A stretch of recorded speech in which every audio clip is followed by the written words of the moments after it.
2019년 천만 영화가 무려 5편이나 탄생을 했다고 하죠. 뭐 어벤져스 엔드게임, 지금까지 이런 맛은 없었다, 극한 직업, 따따따따따따따따, 엑시트, 조커, 겨울왕국 등등 굉장히 많은 히트작들이. 자, 천문 무비 어떤 코너냐면요, 그 영화에 등장하는 캐릭터들 과연 어떤 별자리가 컨셉이었을까, 요거를 한번 재밌게 털어보는 그딴 코너가 국내 최초 별자리 예보 방송, 듣다 보면 묘하게 들어가는 방송.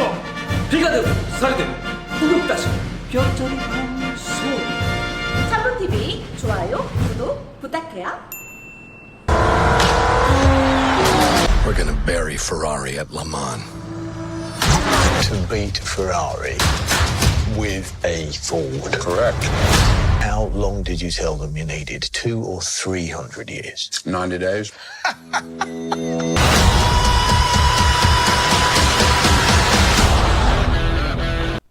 실질적으로 이 영화의 주인공을 굳이 꼽아라 그러면 이제 캐롤 쉘비가 되겠죠.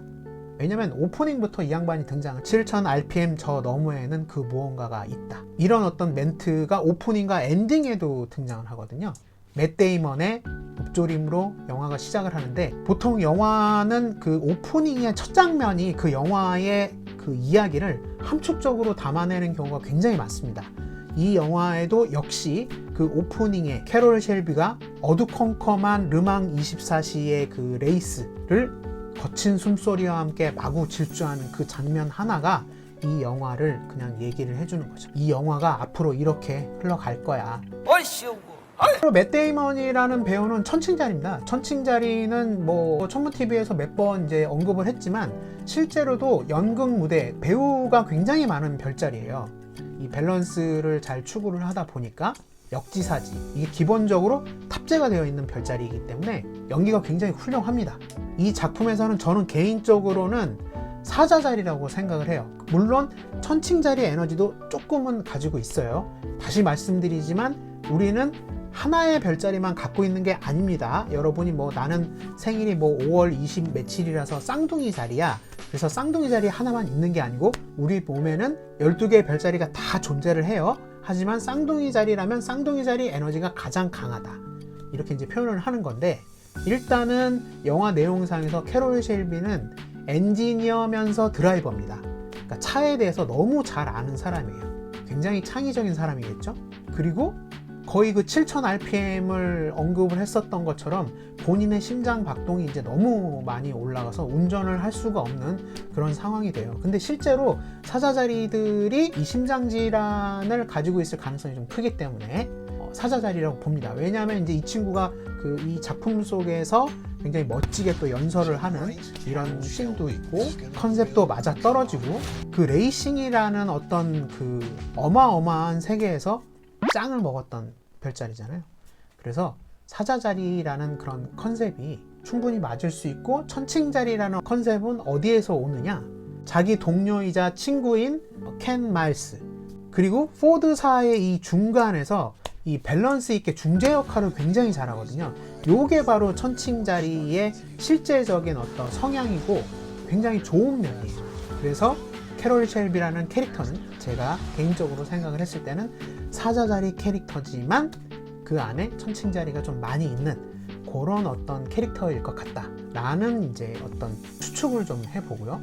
그리고 그 다음에 이 친구의 중마고우죠. 켄 마일스, 크리스찬 베일이 연기를 한 켄 마일스라는 캐릭터가 있습니다. 굉장히 사회성이 결여되어 있지만 가족에게는 너무 충실하고 멋있는 아버지였던 켄 마일스. 실제로 크리스찬 베일이라는 배우 자체가 물병자리이기도 하고, 이 영화에서 크리스찬 베일이라는 배우가 보여줬던 그 연기, 그러니까 뭐 그 캐릭터의 어떤 언행, 이런 것들은 거의 물병자리 그 자체입니다.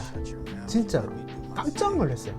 근데 아무튼 캐롤 쉘비는 사자자리고, 그 반대편 별자리인 물병자리 역할을 크리스찬 베일이 했고, 크리스찬 베일의 물병자리는 이 켄 마일스하고 또 동등한, 한마디로 얘기를 해서 그가 이렇게 놀라운 연기를 펼친 데에는 자기 별자리의 성향을 그냥 연기에다가 투영한 것 뿐인 거예요. 그 잘 될 수밖에 없죠. 나한테 맞지 않는 옷을 억지로 우겨 넣는 게 아니라 그냥 자기 성향을 그대로 나타내는 그런 역할을 본인이 맡았다라는 거죠. 이게 중요한 건 뭐냐면 이걸 알아본 감독이 가장 대단한 거고 이걸 또 잘 공연해낸 크리스찬 베일이라는 배우 역시 위대하다. 이렇게 이제 말씀을 드리고 싶습니다. 여튼 이 캐릭터의 케미스트리는 안 될래야 안 될 수가 없어요. 맷 데이먼은 천칭자리지만 이제 사자자리 역할을 좀 한 것 같다라고 말씀을 드리긴 했지만 일단은 이 캐롤 쉘비 그리고 켄 마일스는 둘 다 엔지니어면서 드라이버란 말이에요. 이게 뭐냐면 그냥 덕후라는 소리입니다. 덕후. 뭐 게임 덕후, 뭐 음식 덕후, 뭐 패션 덕후, 뭐 이런 것처럼 이 둘은 그냥 자동차 덕후예요. 자동차 덕후. 이 둘이 자동차 덕후라는 게 어디에서 이제 좀 증명이 되냐면 실제로 영화 엔딩에 승리를 도둑맞거든요. 켄 마일스가. 그럼에도 불구하고 한 몇 초 정도 벙 하고 나서 바로 친구랑 같이 어깨동무하고 가면서 야 차를 여기를 좀 손보면 더 빨리 갈 수 있지 않겠냐? 이런 식의 연출을 보여준단 말이죠. 이게 뭐냐면 그냥 속세의 어떤 이런 뭐 순위 경쟁 뭐 이런 거하고는 이 캐릭터들은 그냥 관심이 없는 거야. 그러니까 어떻게 보면 거의 초인이죠. 초인. 속세의 어떤 뭐 이런저런 뭐 명예, 권력 이런 거에는 관심이 없는 겁니다. 이 친구들은 그냥 그 엔진, 배기음, 자동차, 레이스 이게 그냥 삶의 전부인 거예요. 거의 뭐 장인 정신, 쟁이 뭐 이런 캐릭터들인 거죠. 그랬던 이 두 배우가 열심히 공연을 하고 물론 이제 뭐 장애물 같은 그런 캐릭터들이 또 뒤에 나오기는 하지만 영화가 엔딩을 하면서 실제로 켄 마일스라는 캐릭터도 그렇고 영화 극 중에서도 그렇고 거짓말 같았던 르망의 레이스를 마무리를 하고 나서는 어이없게도 그냥 테스트 드라이빙 중에서 차가 폭발해서 사망을 합니다. 그러니까 산화해 버리는 거거든요. 이게 무슨 소리냐면은 본인이 이번 생에 태어나서 해야 될 어떤 미션을 모두 완수를 하고 그냥 산화했다. 그래서 이런 생각도 들었어요. 차가 그렇게 불타오르고 차에서 이렇게 빠져나오지 못한다 이런 뭐 표현을 이렇게 쓰기도 하는데 그때도 왠지 켄 마일스는 행복했을 것 같아요. 자동차 안에서 자기의 삶이 마무리가 된다라는 것에 대해서 어느 정도 좀 행복해 하면서 저 세상으로 가지 않았을까 하는 이제 좀 이런 엉뚱한 생각도 좀 해보기는 합니다. 자, 그 다음은 이제 제가 이 영화에서 가장 멋있는 캐릭터라고 생각하는 인물이 있습니다. 그게 누구냐? 바로 몰리 마일스, 그러니까 켄 마일스의 아내 역할을 맡았던 카트리나 벨프라는 배우거든요. 실제로 이 배우는 이제 천칭자리죠. 맷 데이먼하고 같은 별자리예요. 물론 이제 남편은 크리스찬 베일이었지만 같은 이제 천칭자리 리브라. 이 친구는 이 영화에서 거의 뭐 물고기 자리의 어떤 그런 면을 보여주죠. 어떠한 이런 세속적인 것에 구애받지 않고 그냥 초탈에 있는 그런 마음인 거예요. 그러니까 뭐냐면 저도 그랬지만 아마 이 영화를 즐겼던 30, 40대 남성분들이 있다면 나도 저런 와이프, 저런 마누라 얻었으면 정말 좋겠다 이런 생각을 분명히 했을 겁니다. 근데 뭐 아마 거의 대부분 깜이 안 될 거예요. 우리가 뭐 크리스찬 베일처럼 그렇게 어떤 분야에 이렇게 쫙 파고 들어가는 그런 쟁이는 못 될 수가 있으니까.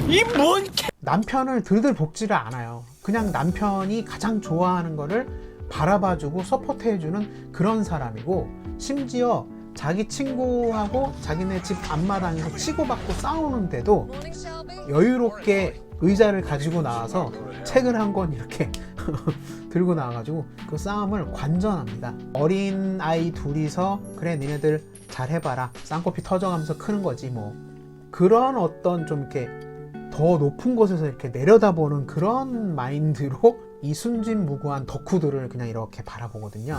아마 보통의 그 와이프들 혹은 뭐 여친들 같으면 우리 오빠 왜 때려? 왜 그랬어? 쓸 수도 있을 것 같아요. 이제 개인적으로는. 그러니까 굉장히 대담한 사람이라는 뜻이죠. 엔딩쯤에 켄 마일스가 속도를 줄이고 동료들을 데리고 올 때도 보통은 아마 사람들이 다 이렇게 생각을 할 겁니다.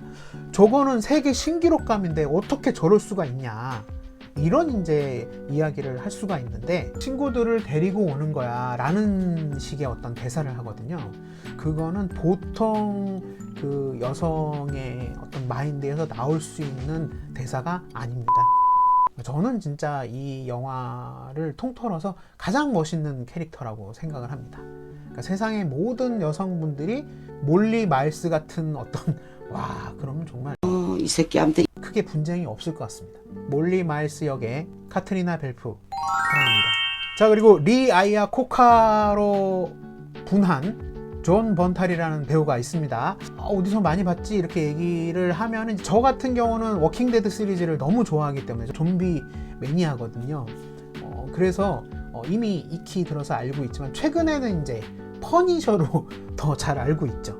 퍼니셔 진짜 피도 눈물도 없는 그런 캐릭터로 등장을 하는 마블 시네마틱 유니버스에서 약간 따라지 영웅 같은 데어데블과 하여튼 뭐 그런 캐릭터가 있어요. 리 아이아 코카라는 사람은 실제로는 굉장히 유명한 사람이죠. 막 책도 많이 쓰고 하여튼 그런데 이 영화에서는 약간 중재자의 이런 역할로 나오거든요. 그리고 포드사에서 뭐가 필요한지를 정확하게 찝어주는 사람. 어떤 프로젝트를 제대로 굴러가게 하기 위해서 완벽하게 무엇인가를 이렇게 수정해 줄 수 있는 그런 사람. 그게 뭐냐면 처녀자리입니다. 처녀자리. 처녀자리들이 왜 비판적이고 까칠하고 예민하냐면 뭐든지 완벽하게 해야 되는데 요게 모자르네. 요게 모자른데 요런 것들을 지적하는 사람들이 보통은 처녀자리거든요. 근데 실제로도 존 번탈이라는 배우도 처녀자리고 리 아이아 코카라는 이 극 중에서의 인물도 처녀자리 같다. 왜냐면 굉장히 합리적인 제안들을 많이 해요. 현실적이고. 물론 그 제안들을 했을 때 결정을 내린 것은 맷 데이먼, 캐롤 셸비였지만 어쨌든 이 극 중에서는 리 아이아 코카의 그 역할이 굉장히 중요했다.